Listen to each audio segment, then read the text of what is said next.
O mundo precisa de casamentos felizes. Nós precisamos de lares em todas as cidades brasileiras, onde jovens perdidos, crianças que não têm pais, podem abrir a porta e ver a imagem de Deus e falar: é isso que eu quero. É isso que eu quero.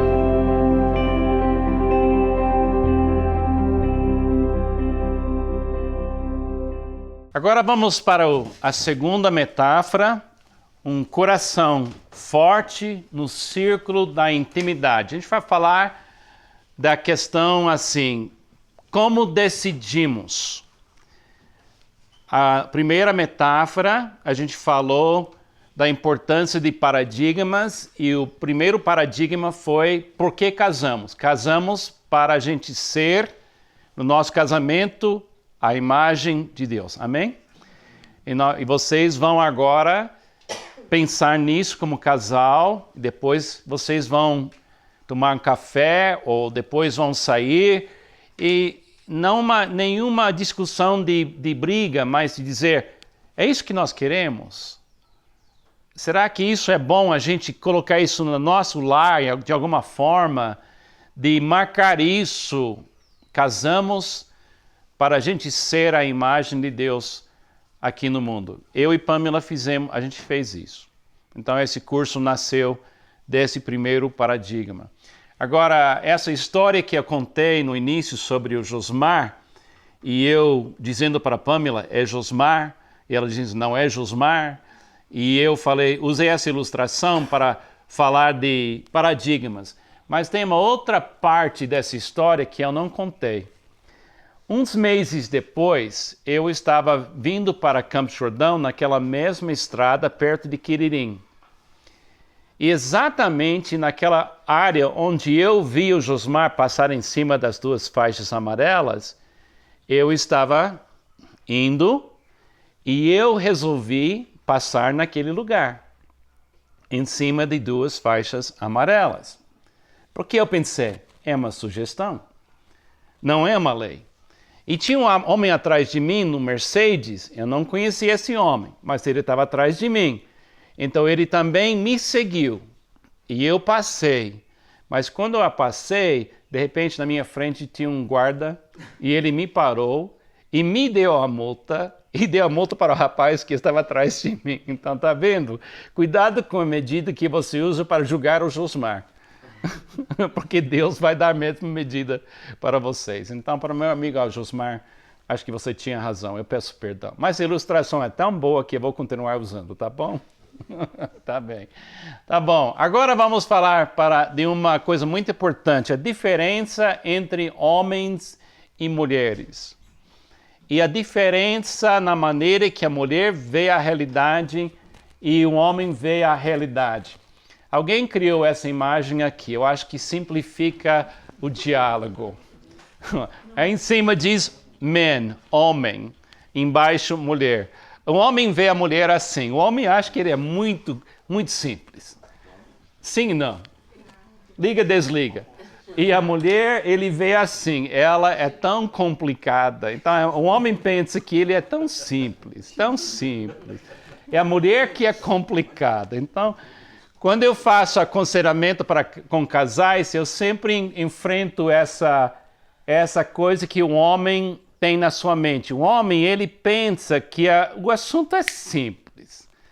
É a mulher que complica tudo. Na realidade, o que ele está dizendo é que se ela obedecesse, entendeu? Quando eu casei com a Pamela, a minha ideia de casamento era assim. Era muito simples. Esse assim em cima, on, off, liga, desliga. Era assim, Carlos decide. Esse era o meu sistema. A minha ideia de liderança no casamento era Deus fez um homem o líder. Então, eu não tinha essa ideia de machucar a Pamela. Eu não queria machucá-la, mas meu conceito de líder era um homem decide. Então, a mulher é consultora. Entendeu? Ela existe para dar a opinião dela, mas no fim o homem vai decidir. Então eu tratei a Pamela como consultora. Agora, quando você trata uma pessoa de simplesmente uma consultora, eventualmente ela começa a se sentir desvalorizada e se as decisões não vão bem, ela começa a criar uma ideia que ela está sofrendo consequências de decisões que ela não teria tomado. Entendeu? Então ela começa a sentir uma sensação de prisioneira. Aí, quando isso acontece, o casamento começa a ter muitas brigas. Então, no nosso casamento, quando iniciamos nosso casamento, eu tinha essa visão. Carlos decide. Não porque eu queria machucá-la. A minha compreensão era assim. O homem é responsável, o homem toma a decisão. Agora, Deus mudou esse paradigma. E eu queria tentar explicar, através de Gênesis capítulo 2, uma outra maneira de pensar. Aí você vai avaliando na sua própria vida. Vamos começar com o homem, o masculino. Primeira coisa, Deus estabelece a origem do homem, do masculino. É uma origem divina e pública, visível. Então o Senhor Deus formou o homem do pó da terra e soprou em suas narinas o fôlego de vida. E o homem se tornou um ser vivente. Então o homem foi feito de quê? Do pó da terra. Isso explica porque homens ficam mais sujos do que mulheres. É a resposta teológica. Que o menino ele tem um relacionamento com sujeira. Então ele traz para dentro da casa automaticamente, entendeu?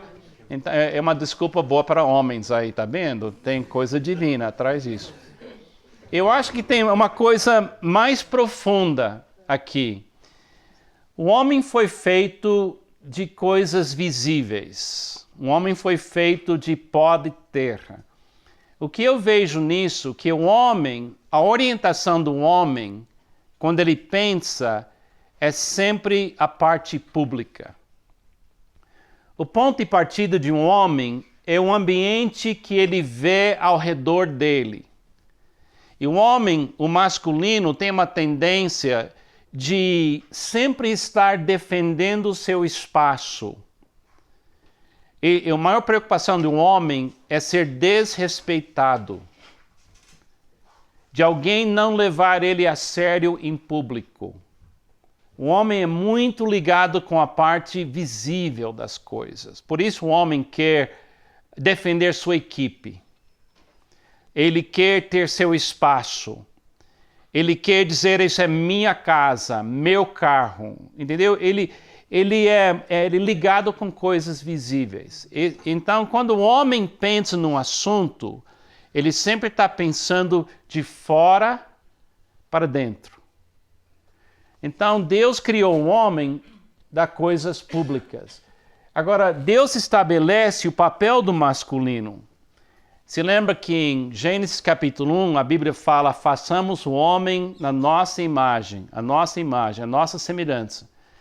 Se você ler Gênesis capítulo 1, parece que Deus criou Adão e Eva no mesmo momento. Ele criou os dois no mesmo momento. Mas em Gênesis capítulo 2, você vê que ele criou o homem primeiro. Agora, os homens, durante os séculos, desde a criação, têm usado essa ordem de criação como prova que ele é mais importante. Deus me criou primeiro. É claro, eu sou primeiro. Entendeu? É como filhos. Eu não sei quem aqui tem filhos, mas a ordem que você nasce na família tem uma influência na sua maneira de ser. O primogênito, o primeiro. Agora, muitos homens pensam assim, eu sou mais importante porque Deus me criou primeiro. Eu não creio que isso não é a mensagem de Gênesis capítulo 2. A mensagem é que Deus vai estabelecer o papel do homem E depois ele vai estabelecer o papel da mulher. Agora, o papel do homem não é para dominar. O papel do homem é para amar. Se você lembra desse fato, qualquer posição de autoridade na Bíblia é para amar. Papel não é para controlar. Papel na Bíblia mostra como você ama. Porque o assunto da Bíblia não é controlar gente, gerenciar pessoas, corrigir pessoas. O papel da Bíblia é amar. Agora, Jesus foi um homem porque ele tinha que amar o mundo publicamente, visivelmente. Jesus nasceu homem, não porque o homem é mais importante, mas porque ele ia morrer publicamente. O Espírito Santo na Bíblia é igual a Jesus, é Deus, mas o Espírito Santo mostra a parte interior de Deus, a parte mais escondida de Deus, entendeu? Então, Jesus teve 12 apóstolos, ou quer dizer discípulos, homens, por quê? Porque eles iam representar a igreja publicamente, não porque eram homens. É o papel do homem. Então, Deus colocou Adão no jardim de Éden, ele era um homem perfeito, não faltava nada, para cuidar e cultivar as satisfações de Deus que Deus lhe deu. Agora, o papel do masculino na Bíblia é receber de Deus o que é puro, o que é bom, o que é amor, e manter essas coisas disponíveis. Ser masculino na Bíblia é manter o amor acessível. Ser masculino na Bíblia não é controlar. E na minha mente, a palavra liderar, infelizmente, tinha uma conotação, uma ideia de gerenciar gente, de controlar gente, em vez de amar gente. Então aí era o problema que tinha que passar por um ajuste entre eu e Pamela. Agora, continuando aqui, diz assim: Deus estabelece o limite do masculino. Ao masculino falta companhia, ajuda e igualdade. Então, Adão estava dando nomes para os animais. Agora, dar nome na Bíblia não é só falar, isso aqui vamos chamar de cachorro. Isso aqui a gente vai chamar de gado. Aqui a gente vai chamar de ovelha. Não. Dar nome na Bíblia era achar o lugar desse ser no plano de Deus.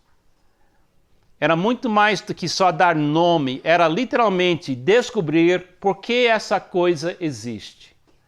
Onde é que ela fica? Por que ela existe? Como é que ela tem que ser tratada? Aí deu um nome, uma vez que você deu um nome, todo mundo tinha que tratar aquele animal daquela forma. Mas enquanto ele estava fazendo tudo isso, ele descobriu que ele não achou na criação ninguém como ele.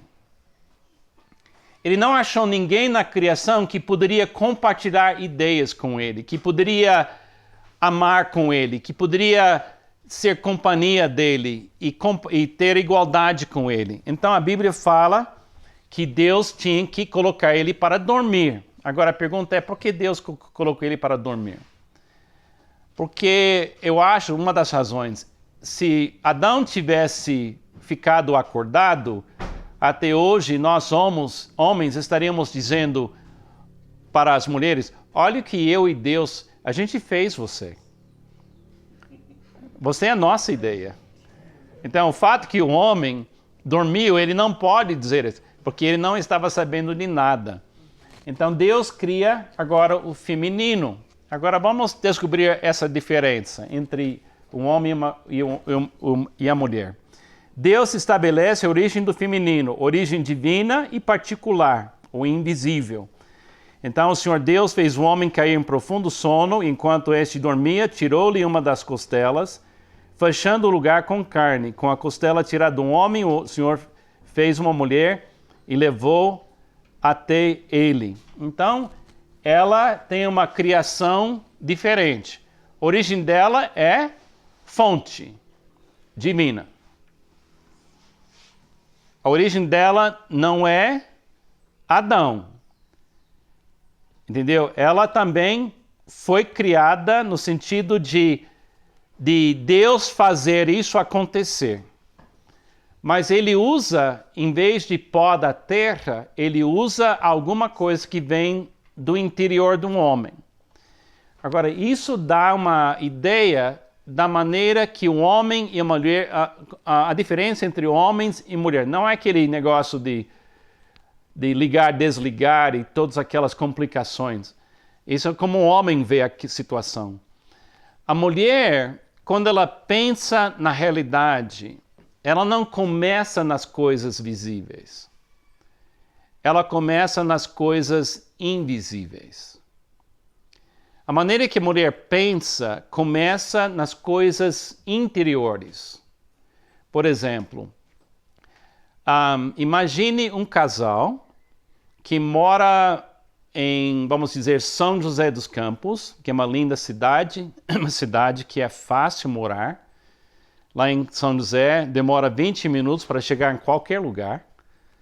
É uma cidade muito boa, o nível de violência não é tão alta. E de repente, um homem que trabalha numa companhia lá de São José chega em casa e diz: olha, eu fui promovido hoje. Meu chefe me chamou, ele gostou muito do meu trabalho, mas agora a gente vai ter que mudar para Salvador, Bahia. Agora, na mente de um homem que recebe um convite, uma promoção da sua companhia, o que é que ele está pensando? Se ele negar esse convite, o que ele está pensando? Queimou carreira. Verdade ou não? Se ele falar para a companhia, eu não vou, nós não vamos, ele pensa, puxa, o meu chefe não vai gostar. Ele, da próxima vez que abre uma vaga aqui, que promove, não vai me... Ele está pensando no quê? Visível. Agora ele chega em casa e fala para a esposa: querida, nós estamos indo para Salvador, Bahia, para morar, porque eu recebi uma promoção. A primeira coisa que entra na cabeça dela. E a minha mãe, ela mora aqui. E as escolas, ela já começa a sentir o impacto em cima da emoção dos filhos, ela já começa a medir as coisas interiores, ela já começa a viver o drama de separar amizades, e o homem ouve isso como? Ok? Besteira. Ele ouve isso como resistência. Ele ouve isso como ela não me apoia. Ele ouve isso como você não entende o mundo real. Porque eu sei disso, porque eu penso tudo isso. Cada vez que eu tenho que tomar decisões com a Pamela, ela sai com umas colocações que eu penso assim, eu não vi nada daquilo. E pior ainda, eu não quero ver aquilo. Aquilo está atrapalhando o meu plano, entendeu? Então, quando eu comecei a conhecer bem a Pamela no início do nosso casamento, cada vez que ela levantava uma colocação assim, eu fiquei bravo, eu fiquei chateado, você não entende. E eu tinha como alvo modificá-la. Eu tinha como alvo corrigi-la. Agora, uma coisa que eu uso no aconselhamento com casais em crise nessa área, eu falo para o homem, olha, uma coisa que eu sei, você entende e você aprecia o fato que o corpo da sua esposa é diferente do seu corpo. Verdade ou não? Até hoje eu nunca ouvi um homem falar para mim, não, eu queria que Deus tivesse feito outro estilo. O homem entende que Deus criou o corpo da mulher de uma forma que ele gosta da ideia de Deus. Mas quando ele pensa na maneira que a mulher pensa, ele acha que Deus errou. Ele acha que deve ser resultado da queda, tem que ser alguma coisa de Satanás, essa coisa. Então ele começa a entrar numa briga para desfazê-la, refazê-la, porque ele não entende que Deus criou ela para ver a parte da realidade que ele não vê mais. Porque quando Deus tirou Eva de Adão, o homem perdeu a vista interior. De uma certa forma, o homem não sabe medir bem o impacto na vida interior. Vou te dar um exemplo. Uma vez eu estava pregando na igreja norte-americana, onde eu era pastor durante 18 anos, na primeira igreja batista de West Hollywood, perto de Miami. E era uma igreja grande, de mais de 1.000 pessoas todo domingo na congregação. Na hora da minha pregação, tinha mais de 1.000 pessoas na minha frente. Você sabe como é. Filho do outro, você não vê. Mas seu filho, você vê. Então tinha uma regra na família McCord. Enquanto o papai está pregando, os filhos dos McCords, o Kenny, Kevin, Raquel e Rebecca, não falam. As outras crianças da igreja poderiam falar durante a pregação e eu não ia corrigir muito. De vez em quando eu falei alguma coisa. Mas se um dos meus filhos começasse a falar durante a minha pregação, eu vi, eu não tinha como não ver. Era o meu filho, é como um imã que vai naquela direção. Então, um domingo eu estava pregando e a minha filha Raquel estava conversando com a amiguinha dela durante o culto. Então eu tinha um método para chamar a atenção dela. Eu estava no púlpito pregando e quando ela começou a falar, eu saí do meu lugar, andando na direção dela. Normalmente isso ia chamar a atenção dela o suficiente para ela parar de falar. Eu fiz isso 3 vezes, ela não parou. Então, finalmente, eu como homem, vendo a parte exterior, vendo e julgando tudo na parte exterior, eu parei a mensagem e perante 1.000 pessoas, eu olhei bem para Raquel, com 15 anos de idade, e falei em voz alta, Raquel, fique quieta. Para todos os homens na igreja, é isso aí, nós queremos um pastor forte, é isso que nós queremos. Mas todas as mulheres aqui entendem perfeitamente. O que eu fiz? Você não corrige uma menina em público dessa forma, porque você machuca ela, ela vai precisar de terapia durante muitos anos. Entendeu? Ela não esquece disso. Mas já saiu da minha boca. Aí no fim, eu quase tinha que parar a mensagem, porque as mulheres já desligaram e não estavam ouvindo mais nada. E então, finalmente terminou o culto e os homens, todos eles covardes, foram embora rapidinho. Não queria ser visto comigo, porque perceberam que as mulheres estavam bravas. Aí vieram uma turma de mulheres para abraçar a Raquel, confortá-la. Então imagine a Pamela no meio de tudo isso. Ela fica do meu lado, ela fica do lado da Raquel. Como é que ela faz? Então eu fui correndo para casa, chateado no meu carro. E eu já ensaiando a pregação que vou dar para a Raquel, a família toda, para me defender. Aí a Pamela, ela leva a Raquel no carro dela, carro da Pamela, e em vez de trazer ela para casa, ela levou ela para McDonald's e comprou um milkshake para ela. Porque ela entende a mulher. E ela vai dar uma coisa que vai confortá-la. E ela comprou um milkshake para a Raquel. Mas aí ela falou, você vai comprar também um milkshake para seu pai. E a Raquel disse, de jeito nenhum. Eu não quero nunca mais falar com ele. Ele me fez isso. Eu não vou falar. Aí a Pamela disse, olha, querida, você tem que entender. Papai, ele estava em público e ele estava pregando. E para o homem, então ela explicando tudo isso para a Raquel. E a Raquel não estava ouvindo nada. Aí finalmente chegaram em casa e Raquel veio na minha direção. E eu pronto para dar sermão. A Pamela falou, ele vai pregar. Prepara-se, fique quieta, deixe ele falar, diga que você quer pedir perdão porque você estava conversando, não fala mais nada. Então ela vem fazendo um coaching para ela, uma ajuda. A Raquel entrou, fez assim com o milkshake, toma! Mais ou menos assim. Eu não consigo resistir ao milkshake, então eu tomei. Aí ela falou, sinto muito, eu não deveria ter falado. Aí com isso, eu saí daquela questão pública e agora eu estou aberto e eu falei, Raquel, quero pedir perdão. Eu errei.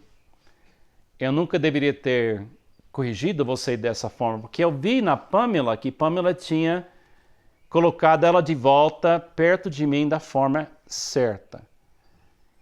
Por quê? Porque a Pamela entende e vê o que eu não vejo. Então, a Pamela não é contra mim. Ela está vendo o que eu não vejo. Ela está ouvindo o que eu não ouço.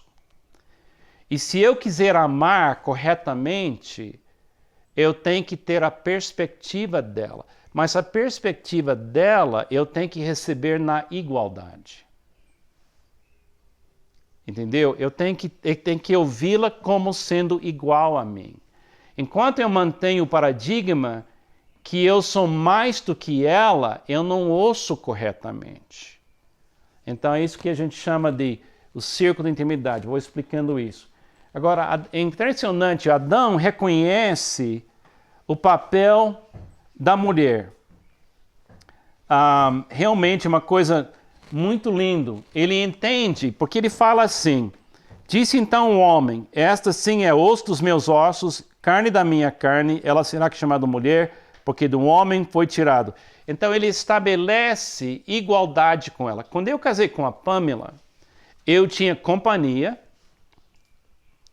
eu tinha ajuda, até eu tenho um dom. Meu dom espiritual é o dom de ser ajudado. Eu tenho esse dom. Eu sou o caçula da família, tenho 6 irmãs.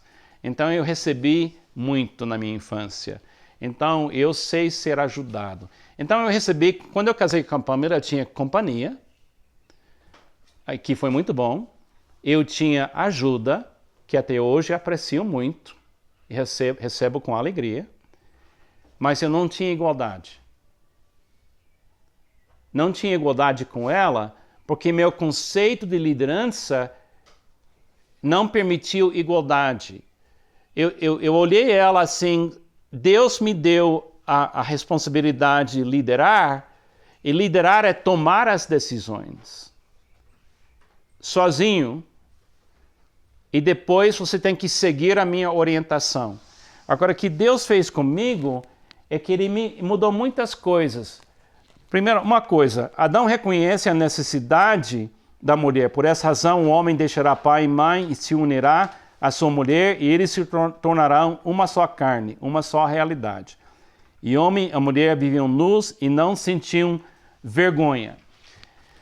Essa ideia de estavam nus e não sentiam vergonha é o que eu chamo de círculo de intimidade. A ideia não é ele não está falando de sensualidade, ele está falando de um relacionamento onde a mulher é o que ela é, o homem é o que ele é, e ninguém está tentando mudar o outro. E quando eu casei com a Pamela, eu tinha na minha mente o projeto de corrigir as deficiências nela que estavam me incomodando. Eu acho que não fiquei pensando nisso.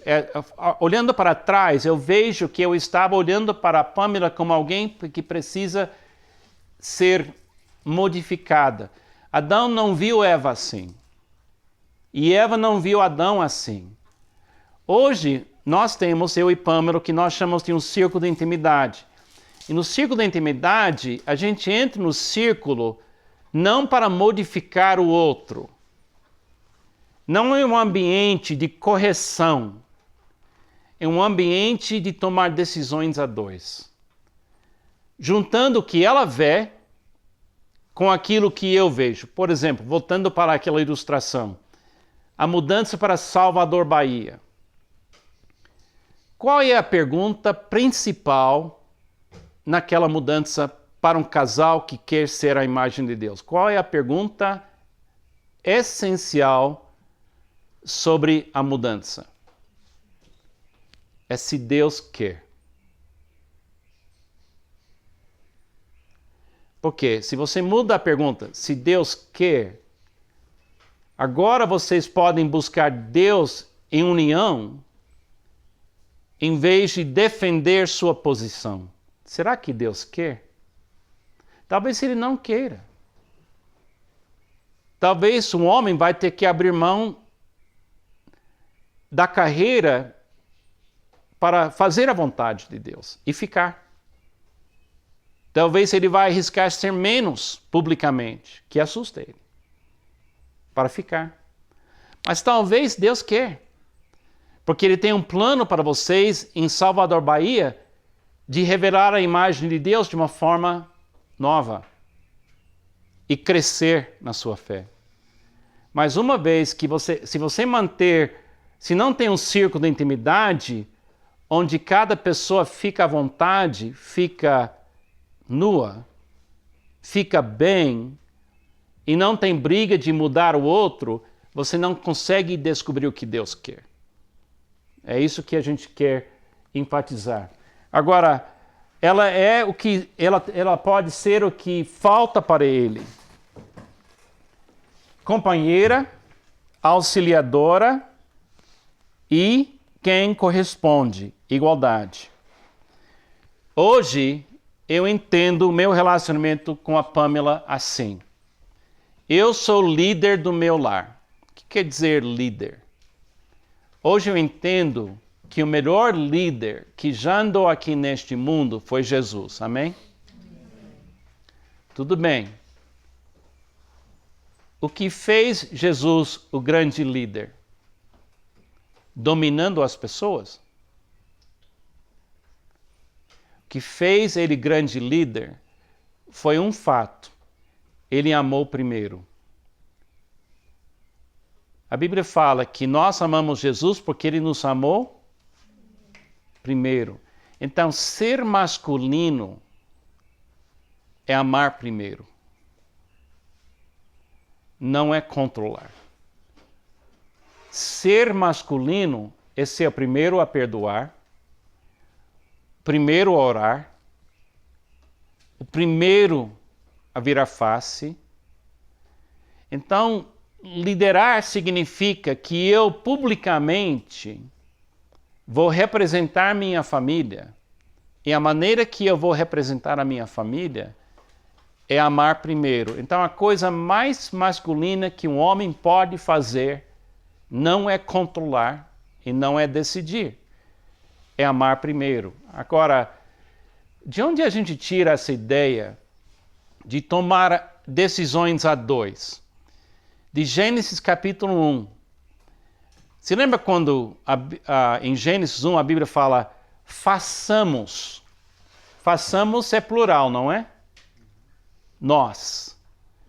Então, na Trindade, Pai, Filho e Espírito Santo, quem decide?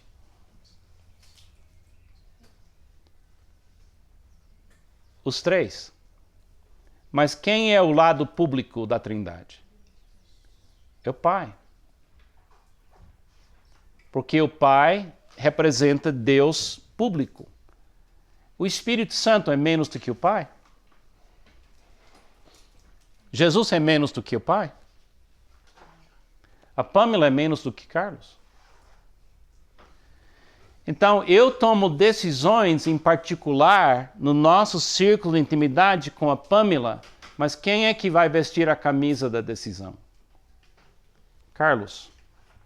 Quem vai representar publicamente a decisão tomada em particular? Carlos. E quem é que vai apoiar essa decisão com todo o seu coração em público? Pamela. E submissão não é controlar uma pessoa. Nós usamos como definição no nosso casamento, submissão é um acordo voluntário da parte da Pamela, que ela não vai me resistir em público, ela vai cooperar comigo em público. Você nunca vai ver durante esse retiro ou em qualquer ambiente público a Pamela resistindo Carlos. Sabe por quê? Porque nós estamos amando vocês. E se ela resistir em público, ela tira nossa atenção do amor.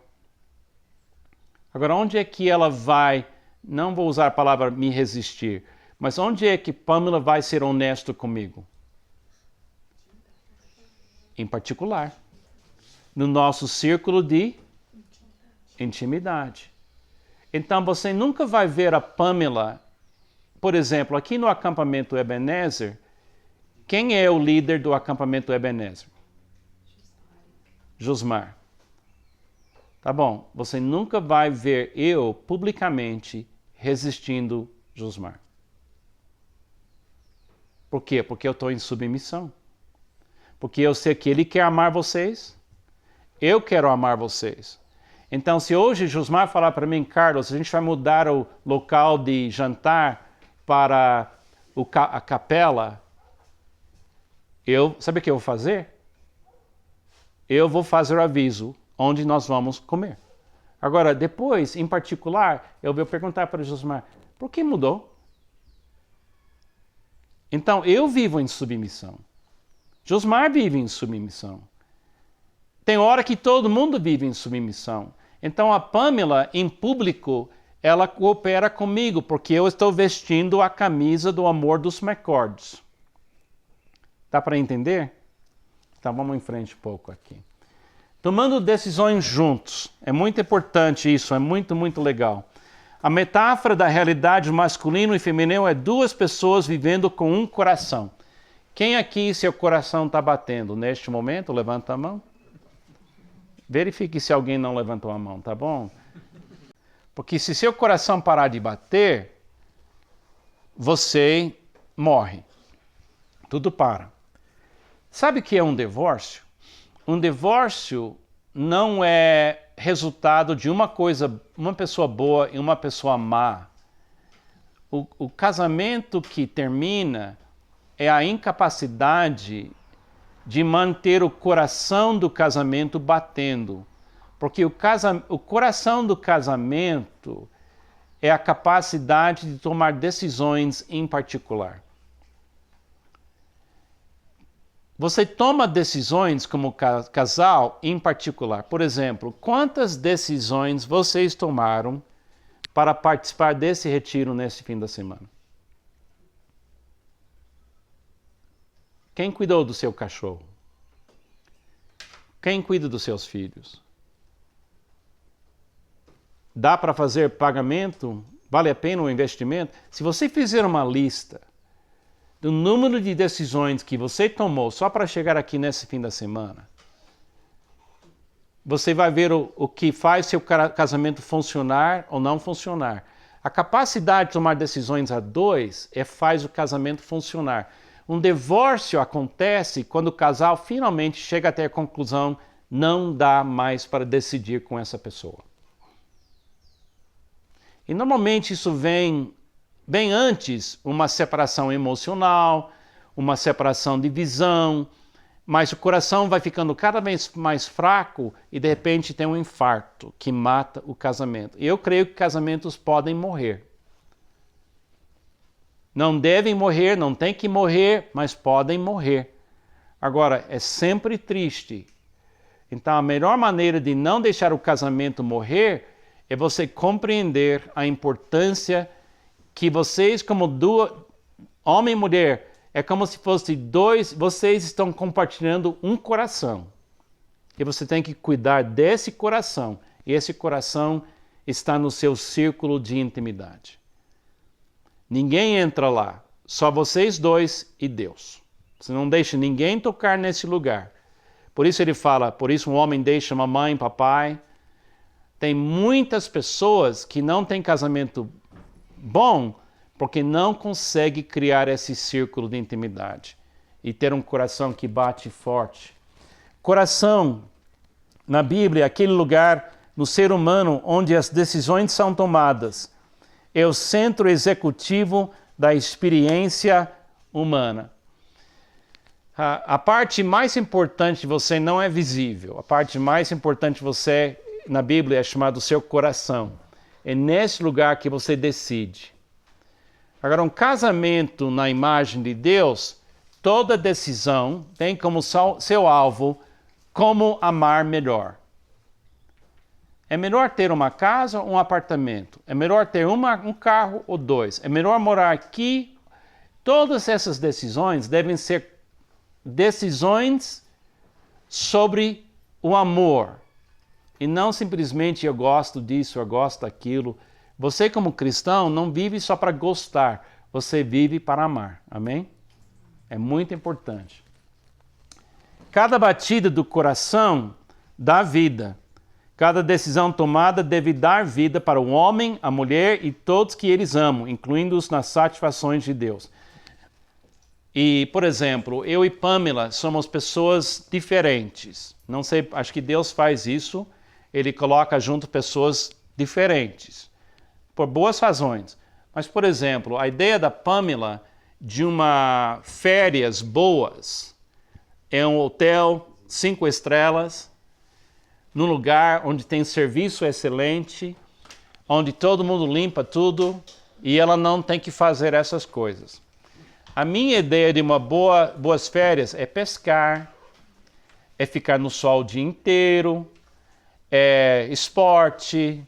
Então, como é que duas pessoas como nós podemos tomar férias juntos? Como é que a gente pode sair para férias juntos? Nós descobrimos, tomando uma decisão a dois. A gente normalmente, quando tira férias, convida outro casal para ir com a gente. A gente poupa dinheiro para ficar num bom hotel, mas esse bom hotel tem que ficar perto de praia, ou fica perto de montanhas, ou ficar perto de água, ou pesca, alguma coisa. Porque o que a gente vai fazer é outro casal que vem com a gente, a mulher é como a Pamela. Ela quer dormir tarde, ela quer ficar acordada até tarde, ela quer fazer umas compras, passear, mas não quer ficar no sol. Mas o homem não, o homem é como eu. Então a gente faz o quê? Meu amigo, levanto cedo para pescar, para ir em algum lugar, elas ficam dormindo, e a gente chega às 2 horas para almoçar, depois a gente faz umas compras, mas tem um limite, 2 horas de compra, senão mais que isso eu entro em pânico. Então a gente faz, à noite a gente janta, talvez juntos, talvez não, depois no dia seguinte a gente vai pescar, e a gente repete isso durante as férias. Agora, quando a gente tinha 4 filhos, imaginem, cada filho tinha um desejo diferente, mas quando você toma decisões a dois, e você tem a perspectiva feminina e a perspectiva masculina, e o alvo é amar, Deus dá sabedoria. E você acaba tomando decisões que dão vida para as pessoas. A saúde de um casamento está no processo de tomar decisões juntas. Decisões que preservam e aumentam as satisfações recebidas de Deus. Agora, Deus quer que você tome decisões boas. Deus quer que você ame bem. Então, se você entrar na presença de Deus como casal, no seu círculo de intimidade, e se você pedir sabedoria, a Bíblia fala claramente em Tiago, quem falta sabedoria, peça a Deus, mas não para consumir, como se fosse um desejo seu, para satisfazer os seus próprios desejos, mas para amar. Então, eu estou vendo vocês aqui agora. Aqui tem um círculo de intimidade. Aqui tem um círculo de intimidade. Aqui tem um círculo de intimidade. Aqui tem um círculo de intimidade. Deus quer criar em vocês um lugar onde Ele pode revelar a sabedoria que combina com vocês. Não é para você viver o casamento do outro. Ele quer fazer uma coisa única. Mas sem esse círculo de intimidade, o sistema não funciona. No meu casamento com a Pamela, a gente não tinha esse círculo de intimidade porque eu nunca tinha visto isso. Ela veio de um lar onde o pai dela, a mãe dela, tinha um círculo de intimidade. No meu lar, eu nunca tinha visto isso. Então, com 20 anos de idade, só 4 anos como discípulo de Jesus, eu caso com ela e eu não tenho a mínima ideia como funciona essa coisa. E naquela época não tinha aconselhamento antes de casar. Porque não era tão difícil ser casado naquela época. Estava começando a ser destruído a cultura americana. Então vamos em frente aqui. Nós queremos tomar decisões que levam em conta a vida divina, o que Deus quer, o que Deus vê, a vida pública, o que o homem vê, o que ele sente, e a vida particular, o que a mulher vê, o que ela sente. Agora, o alvo aqui não é ganhar o argumento. O alvo aqui é descobrir como é que nós vamos amar. Por exemplo, aquela ilustração de mudar de uma cidade para outra. Mudar da cidade não pode significar o fim de amar mamãe. Nós moramos, eu e Pamela, 5.000 milhas longe do filho mais próximo em termos geográficos. 5.000 milhas. Eles estão morando Nós temos 11 netos. Não faz sentido a gente morar aqui. Mas no plano de Deus faz sentido. Mas sendo que Deus nos chamou para morar aqui, em vez de morar lá, como é que a gente ama os nossos filhos? Nós oramos, Senhor, nós queremos amar nossos filhos, nossos netos. O Senhor revela para nós um plano e o Senhor paga as contas. Sabe o que ele fez? Ele disse, 1 vez por ano, você volta e passa entre 1 mês e 6 semanas com sua família. E a gente disse, não temos dinheiro para isso. Não temos como fazer. Então a gente começou a orar juntos. Senhor, nos dê condições. Sabe o que ele fez? Um piloto de uma companhia aérea chamado Delta, de repente, do nada, ele fala, vocês querem uma passagem aérea todo ano para viajar? Vai custar você talvez 20% do custo normal e eu dou para vocês? Vocês topam? Aí eu penso, deixa eu pensar 10 segundos. Sim. Eu não sabia que esse é o business class, classe executivo. Eu tinha medo de voar. Agora eu sei que eu não tenho medo de voar. Eu tenho medo de classe econômica. Lá na frente eu viajo bem. Agora, tem algumas desvantagens. Você vai no aeroporto, se tem espaço, você viaja. Se não tem espaço, você volta para casa. Pode levar 2 dias, 3 dias, 4 dias. Já levou até 5 dias. Mas a gente faz o plano e a gente viaja. E sabe uma coisa que nós percebemos? Que a despesa da viagem todo ano, de alguma forma, como milagre, aparece exatamente... A gente sempre volta zerado.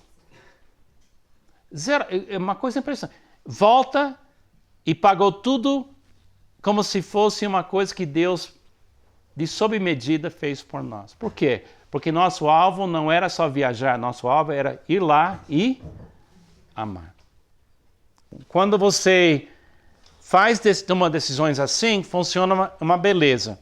Agora eu vou te mostrar o que acontece através do filme Casamento Grego. A menina, Tula, cresceu e ela está querendo mudar a mentalidade do pai. E ela está estudando numa faculdade, ele não queria que ela estudasse, porque por que estudar para só casar, ter filhos gregos e engordar todo mundo? Por que estudar? Mas finalmente ela foi estudar. Agora veja como as mulheres gregas conseguem mudar o sistema de tomar decisões. Você lembra daquela coisa que diz assim, eu sou cabeça do lar, mas ela é pescoço. Você vai ver como é que as mulheres gregas fazem para influenciar as decisões.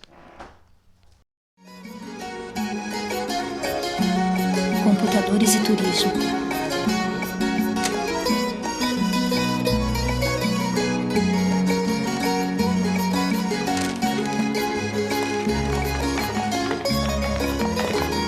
Até logo, gente. Mas é sobre isso que eu quero falar com você.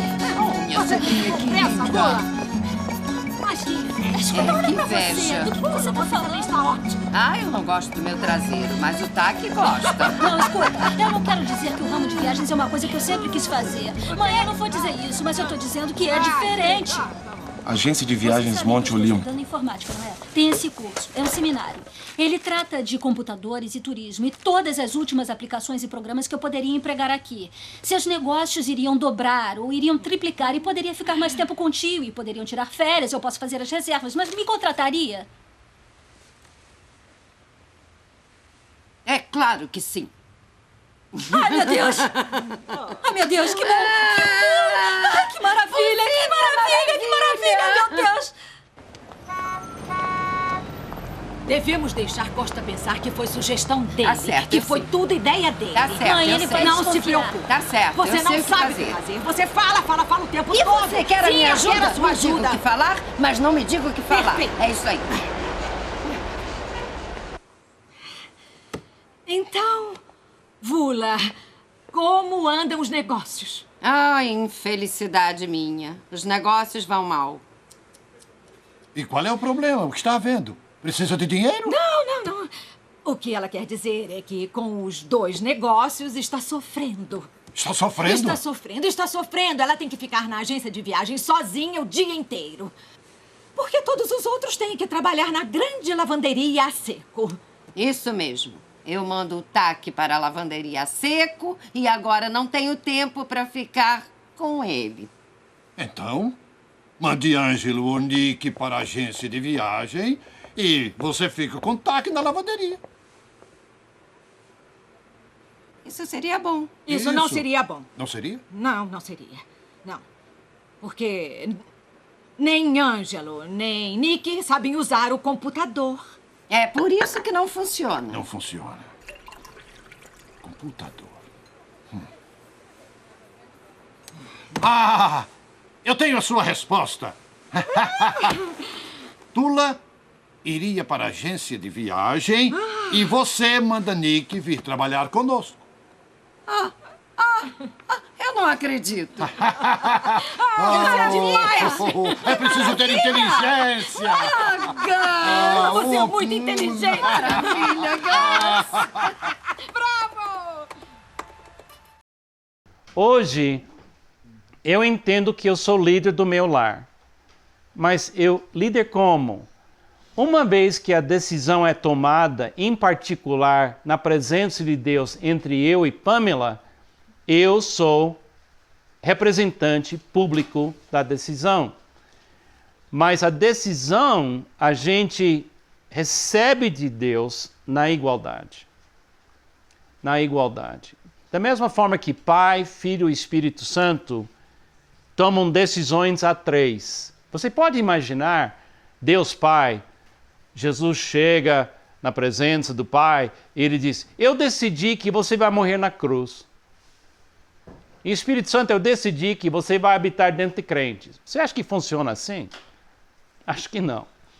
Eles têm a mesma mente, eles têm as mesmas emoções, mas são três pessoas diferentes, segundo a Bíblia. Então, a Pamela e eu somos pessoas diferentes. Mas quando a gente tem como nosso alvo ser a imagem de Deus, que é amar, e não parar de amar, então nossas decisões são tomadas no círculo de intimidade. E esse círculo você tem que proteger. Você tem que tomar muito cuidado em não deixar outras pessoas entrar nesse círculo. Você tem que crer que Deus quer dar sabedoria para vocês. Nós não estamos vivendo o casamento dos pais da Pamela. Nós estamos vivendo o nosso casamento. Deus quer fazer uma coisa única com o seu casamento. Você pode aprender com outras pessoas, mas no lugar onde você precisa aprender mesmo é na presença de Deus, juntos. Agora vamos falar, terminando aqui, do processo. Primeira coisa, você tem o círculo da intimidade. Depois você tem o homem, a vida pública. E você vai moldar a mulher. Eu gosto muito de falar que a Pamela é moldadora das nossas decisões. Quer dizer, a Pamela, ela tem uma tendência de ver as coisas sutis, aquelas coisas que vão influenciar a decisão que eu não vejo. O homem tem uma tendência a ser meio assim sonhador. Se eu tivesse feito todas as minhas ideias na vida que eu tive, a gente estaria exausto. Porque a gente sonha. Mas a Pamela, ela é mais pé no chão. Agora, a mulher, a gente vai falar sobre como não pisar nos sonhos do marido e não exagerar nessa área. Mas, do outro lado também, a mulher tem que falar, olha, se a gente ir nessa direção, o preço vai ser isso. Se a gente ir nessa direção, o preço vai ser isso. Moldados e finalizados, em particular, representados publicamente pelo homem e executados de acordo com a capacidade e dom de cada um, e celebrados em público e em particular. Gente, a coisa mais linda num casamento é poder celebrar os resultados bons das decisões tomadas a dois. Na vida sexual de um casal, existem 3 níveis de atividade sexual. Tem o primeiro nível, mais básico, é um tipo de prazer e alívio que vem pelo fato de ter um momento de intimidade sexual. Esse é o nível mais básico. Tem outro nível, que é um nível de conexão de 2 pessoas que se amam muito, que é muito forte e muito legal. Mas tem um terceiro nível. E esse terceiro nível é uma celebração de executar e viver o amor juntos. É um tipo de celebração que deveria acontecer na lua de mel. É impressionante que quando um casal planeja um casamento, é o modelo da maneira certa de executar coisas. Por exemplo, quando você vai casar, você convida os amigos da noiva, você convida os amigos do noivo, você convida a família do marido, você convida a família da esposa, você prepara tudo pensando em todo mundo. E o homem, ele entende, casamento não é só para mim, é o casamento dela, é nosso. E o homem, ele participa porque ele sabe que esse é um momento muito importante. Infelizmente, logo depois de executar o casamento, o homem diz, que bom que aquilo terminou. Agora eu posso começar a decidir tudo. Ele entende que o casamento é nós. Eu estava aconselhando um casal uma vez, eles estavam casados há 19 anos, e a mulher estavam em crise, eu estava ensinando esse material para eles, e eu perguntei, quando foi a última vez que vocês tomaram uma decisão a 2, como eu estou descrevendo aqui? Quando foi a última vez que isso aconteceu? E o homem falou assim, a gente sempre faz isso. E eu sabia que não era certo, porque eu estava vendo o resultado. Aí eu falei para ele, eu perguntei para a mulher, quando foi a última vez? E ela falou assim, foi 19 anos atrás, no dia do nosso casamento. Não conseguimos salvar o casamento.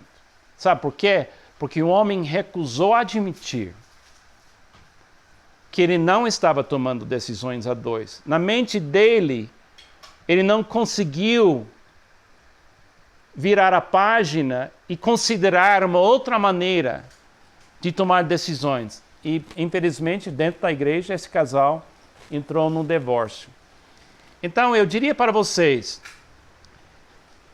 até na vida sexual, seu casamento melhora tomando decisões a 2.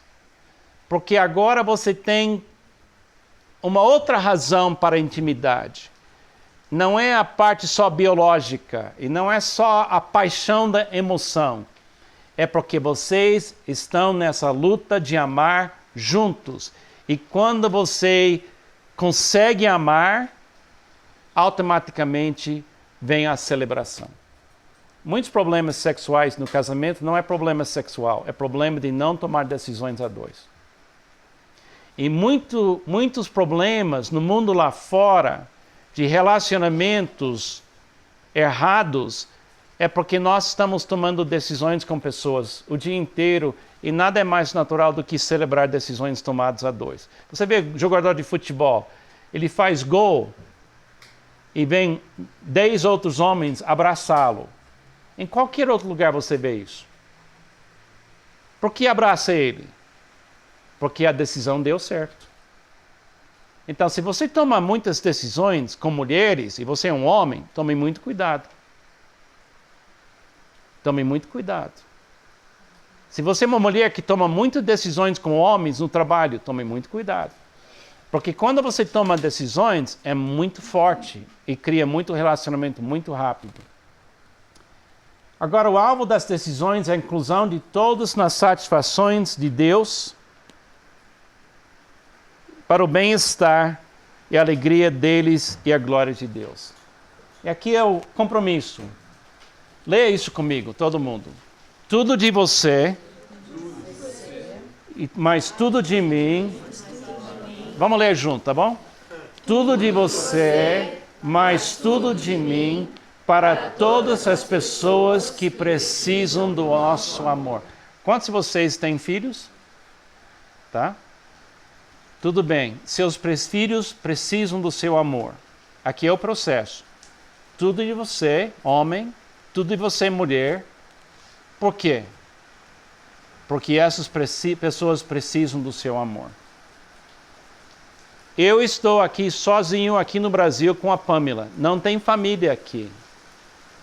Mas tem muita gente que a gente vai amar aqui, amém?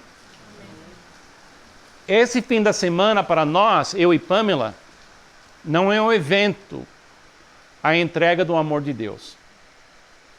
Josmar e Marisa, isso aqui não é um evento, isso é a entrega do amor de Deus.